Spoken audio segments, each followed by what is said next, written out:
If I could go back 50 years, I would still come to Hong Kong, yes. I don't regret. My work, which is in tobacco control, has brought me into real conflict with the tobacco industry for the last 40 years. And they have not been kind to me. They've said I'm one of the 3 most dangerous people in the world. They've threatened me twice with taking me to court. And I never feel frightened. I've never felt I can't do that. Hong Kong is a very safe place, and we've never, ever regretted that. My name is Dr. Judith Mackay. I'm from the UK, but I've lived in Hong Kong since 1967.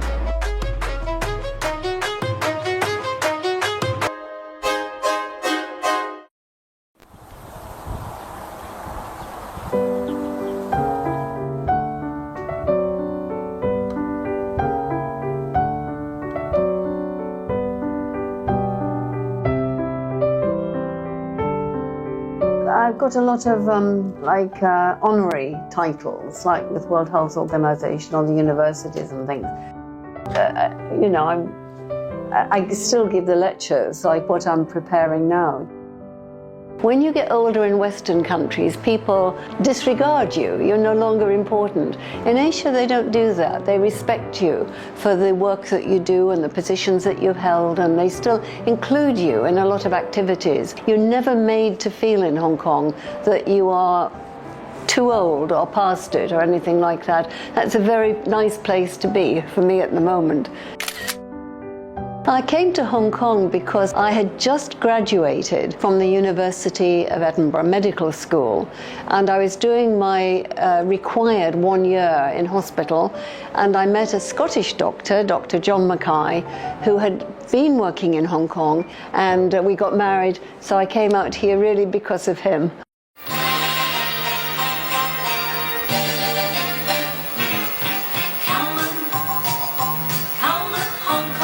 And I'd never really been in Asia before. Very safe place. For example, the murders we have in Hong Kong is very, very small, much smaller than anywhere else. I can go to any car park in Hong Kong at midnight and collect my car, and I never feel frightened.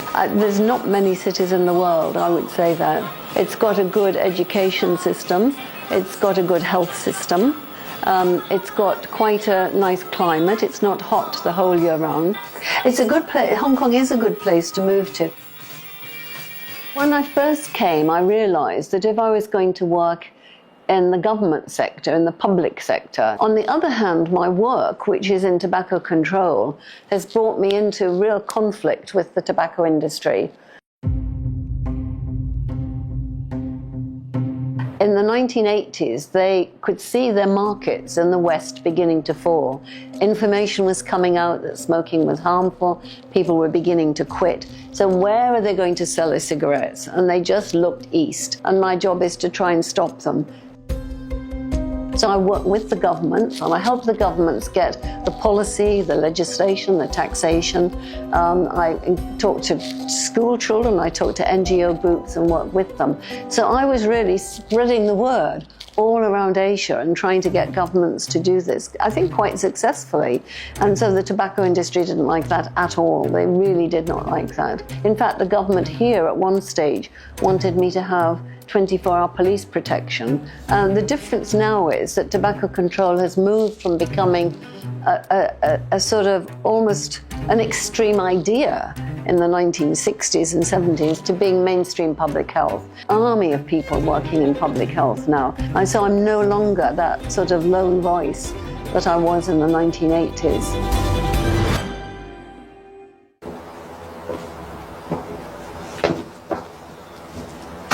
Into the side of the tree. It's really, really like that one. It's a very favourite old tree.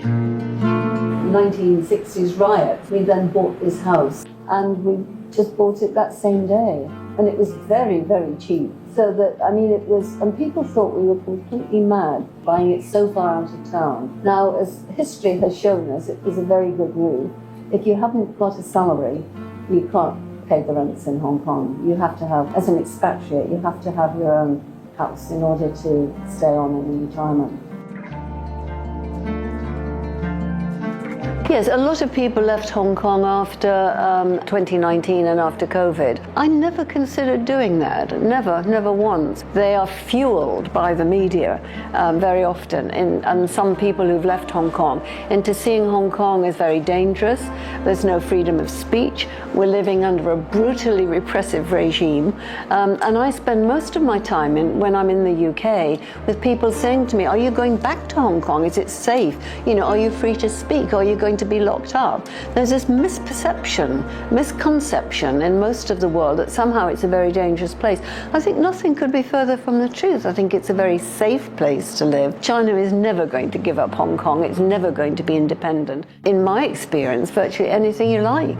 It's a very free place, not just for trade and business and industry, but certainly in terms of the population, the movement, what you do, where you go, what you can say. I'm an honorary consultant in the Department of Health in Hong Kong, and a lot of people talk about interference from China in Hong Kong. We recently banned e-cigarettes in Hong Kong. And heated tobacco products. Who makes the e-cigarettes in the world? 95% of these are made in China. If there was ever an opportunity, it would be China trying to prevent that ban in Hong Kong. And it absolutely did not. It did not interfere. I know because I was working with the Department of Health. It absolutely did not interfere with Hong Kong's decision, independent decision, to actually ban all of these products. And we became one of the first and strongest in the world to do so. And in fact, we've been encouraging many other countries to do the same.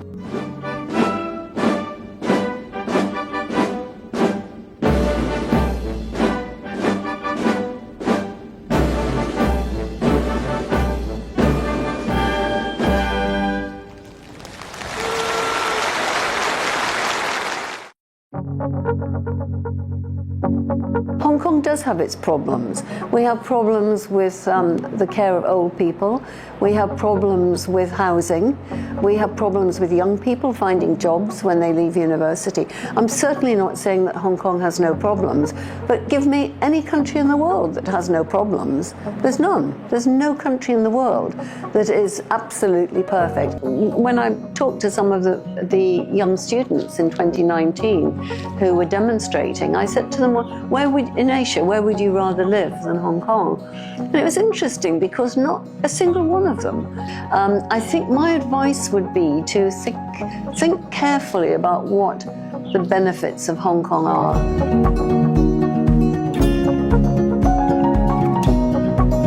I feel that I have two homes. One, of course, is the UK. I was born and brought up there. I went to university there. We go back to Scotland for 3 months every summer. But on the other hand, I've lived in Hong Kong virtually my whole adult life. So when I get off the aeroplane in the UK, I think, oh, I've come home. And when I get off the aeroplane in Hong Kong, I think, I've come home.